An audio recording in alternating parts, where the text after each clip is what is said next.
Alright, playing the Perfect Dark 20th anniversary. Hopefully that looks pretty good. It's on the big screen. Perfect Dark Nintendo 64, the original Perfect Dark.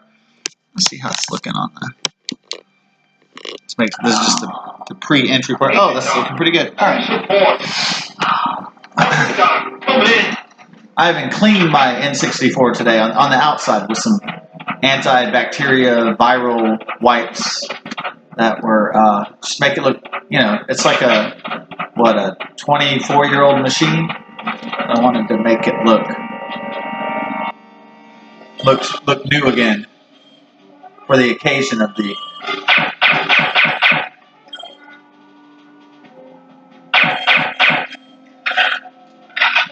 20th anniversary of this wonderful game. That's it. You're fucking dead. Yes. That was barely tolerable. Oh well, here we go. Alright, so yeah, everything looks like really a lot more cinematic, on the big screen. I think I've always tried to play video games on the big screen ever since.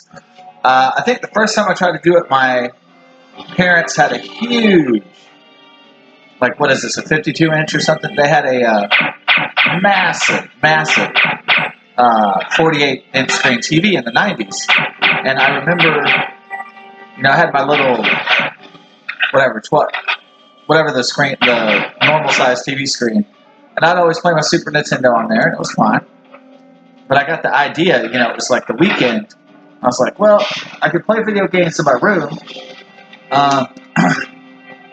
and, be bored with that. Or I could put the Super Nintendo up on the big screen to the big TV.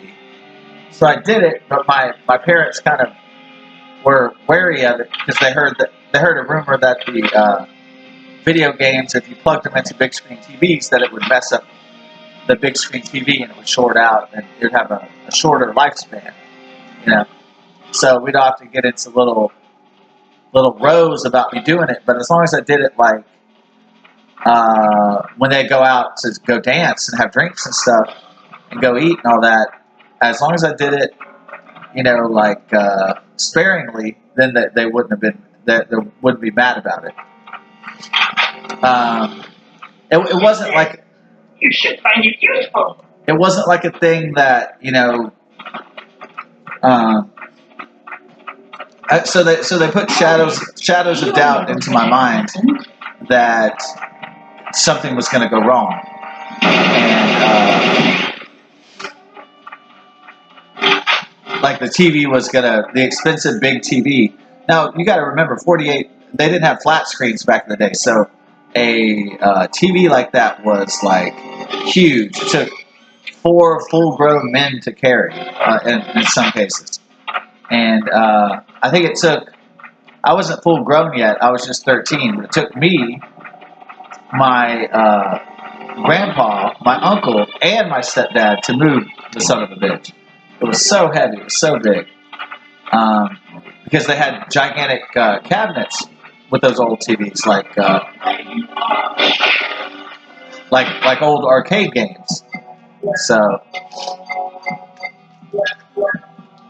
but the night,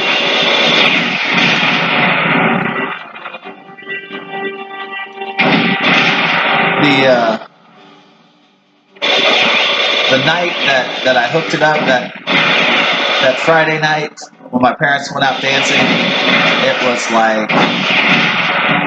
was something else. It was great. So,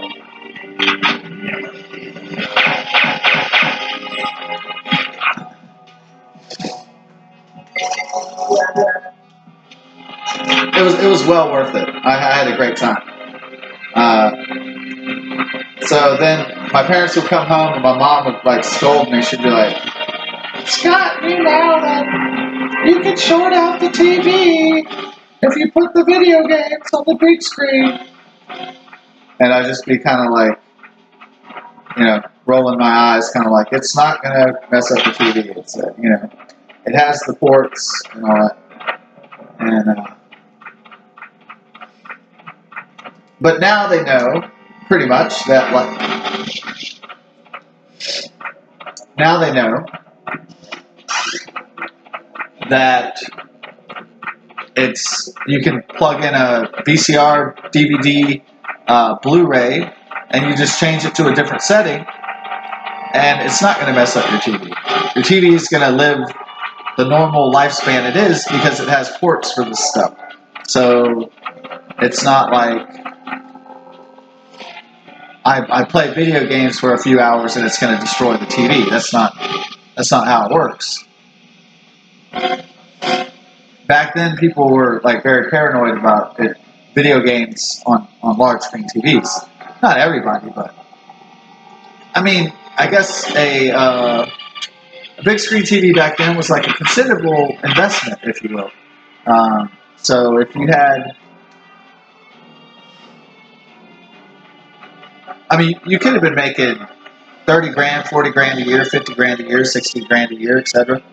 But I mean, if you think about it, that home entertainment system, that's like a big chunk of your paycheck because maybe for a big screen TV back in the day, if it's like 52 inch or 50 inch or something, 60 inch or whatever, maybe that shit back then cost $2,000 or something, maybe more. So it wasn't like chump change or anything.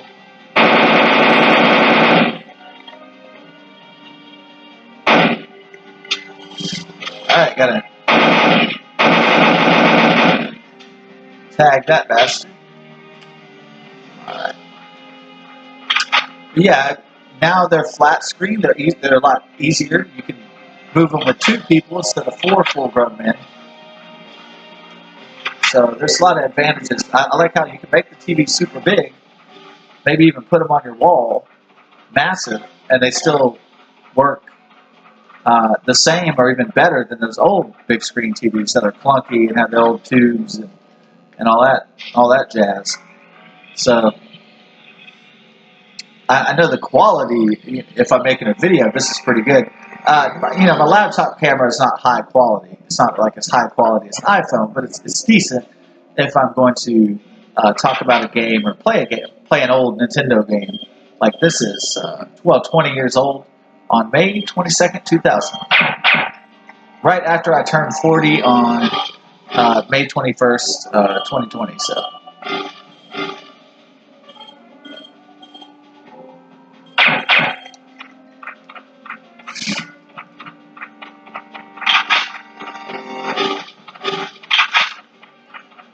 Yeah, as I said before, I didn't start playing this right when it came out in 2000. I was playing Goldeneye in 1999, and I was playing NCW versus WCW. I mean, WCW versus New World Order or whatever, and whatever that game was called. I think it's called Revenge. I was playing Goldeneye, hell of a lot of Goldeneye, multiplayer. That was so much fun. Me and my friends, when I was 19, we'd get ripped. I go to my friend's house. His dad was a doctor, and he was the biggest pothead. Well, I've met a lot of potheads in my life, but that guy was like pretty close to being the reefer king. And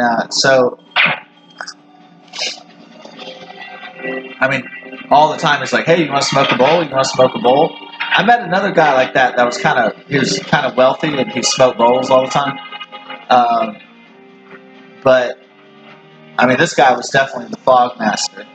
And he had a game room filled with video games, and we would play James Bond 007, Goldeneye, and this game is the successor to Goldeneye, the same team from Rare that made Goldeneye such a success. This is the successor to Goldeneye, and it is better than Goldeneye. It has better AI, it has better interactive, photorealistic environments. It's still kind of cartoonish, and 64-bit graphics can only go so far, but it's quite impressive. I think even to this day, I think they get a lot of the airplane designs, the scenes. It's very cinematic. I love the music, the voice acting. I like how the enemies are very threatening and the AI is very good. They try to dodge you if you're they have good evasive patterns. And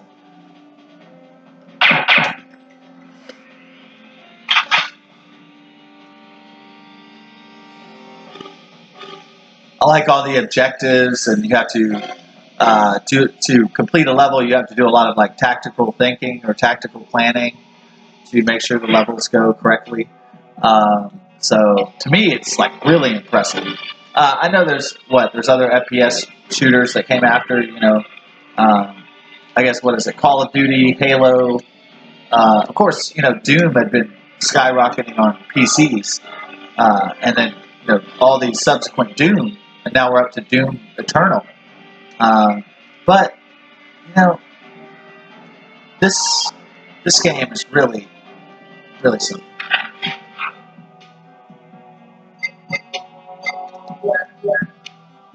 Extremely special.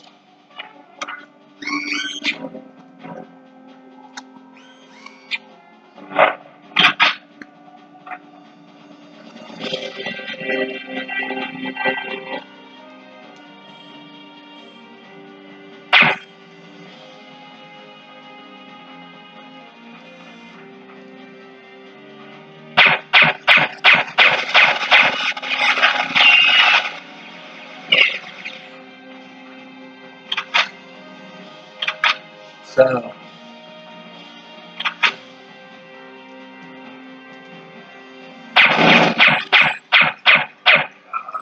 all right. Um,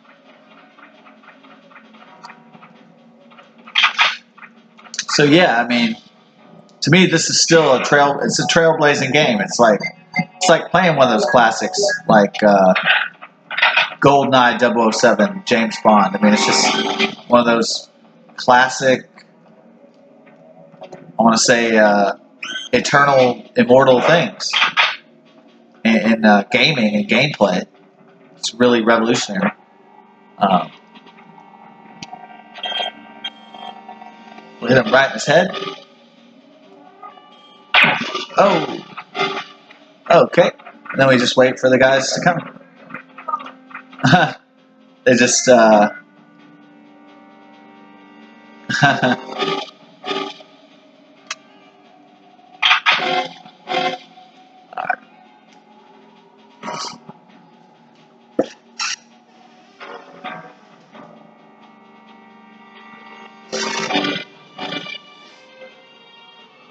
Yeah, I always thought that James Bond Goldeneye looks a lot more cartoonish, and this does seem kind of has cartoonish elements, but not as. I think this game tries to be more cinematic and photorealistic, which is good. I like that.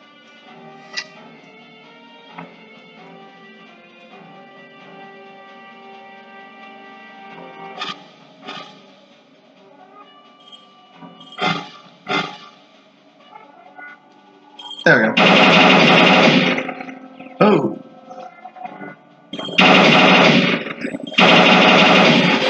so I try to create like a defense net trap where the bad guys are kind of just in over their heads. That's what I like to do. Looks like I did a pretty good job so far in this level. Now he did not screw up in the other parts. Basically, I need to finish the level without fucking it up. And let's see what we can do.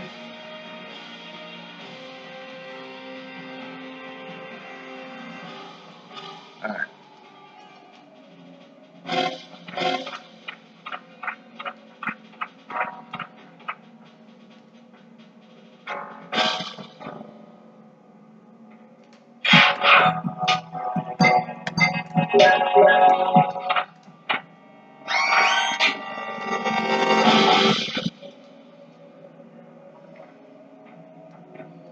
Oh, we don't have any more bullets. Shit. Okay.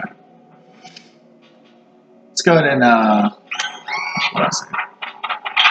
Gotta check, see if there's any bad guys over here.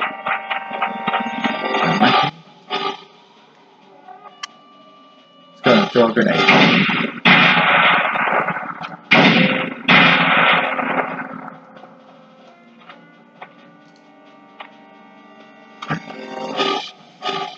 So far, so clear. Alright, let's rock this guy. There we go. The guy over there. Ah, I see.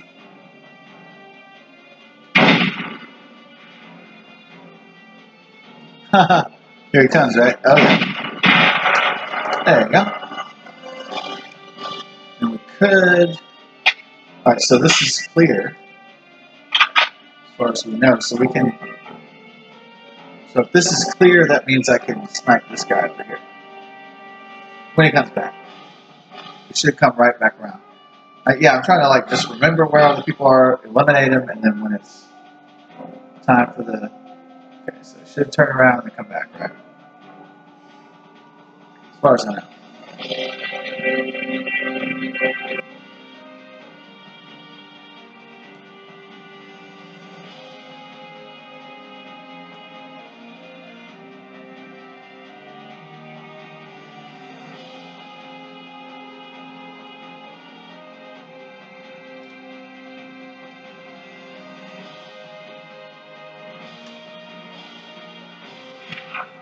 Maybe not. Alright, let's see.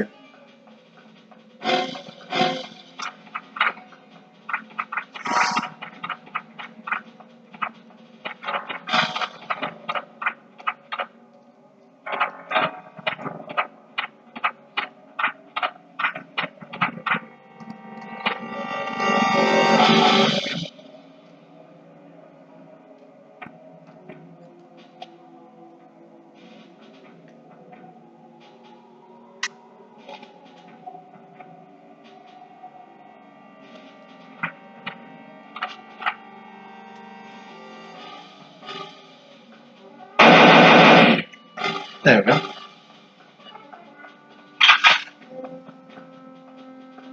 Got it on time, right?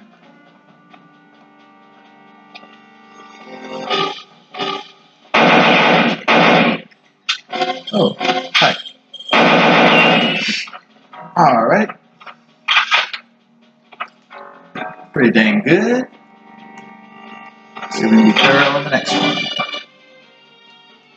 Alright, we got the sniper rifle, so this will be simple on this part.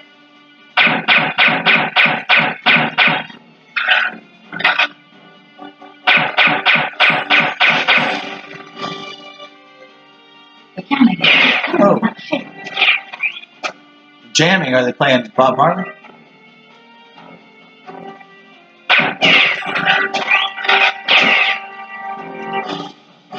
We'd be jamming? Okay. Well, got an idea. Oh. So here's what we're doing.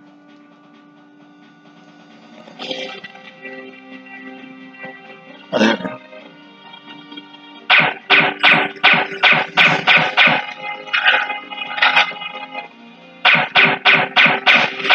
Alright, so after this objective is done, I have completed the entire level. So let's not try to flood this up. Okay, so what we're going to do is, we're just going to bomb the fuck out of it. Hard.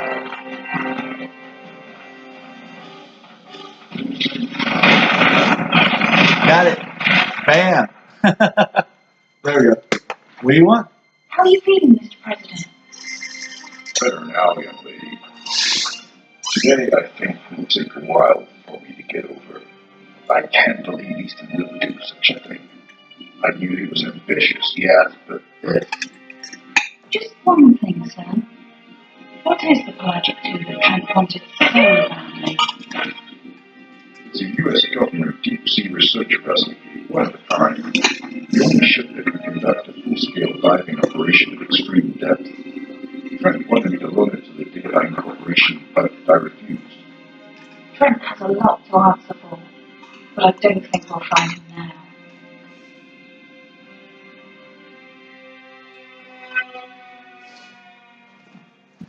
You have failed, Easton. You are a flawed device, and we need you no longer. Just try it, you Scandinavian freak.